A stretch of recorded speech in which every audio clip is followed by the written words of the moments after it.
New numbers show the United States has seen nearly 28,000 whooping cough cases this year. It's the second year in a row that U.S. has topped 25,000 cases. Another sign of the risk of falling vaccination levels. The infection can lead to severe illness or death, especially in young children.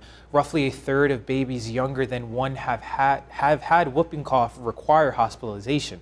13 deaths have been reported in the U.S. in 2025, most of them children under a year old.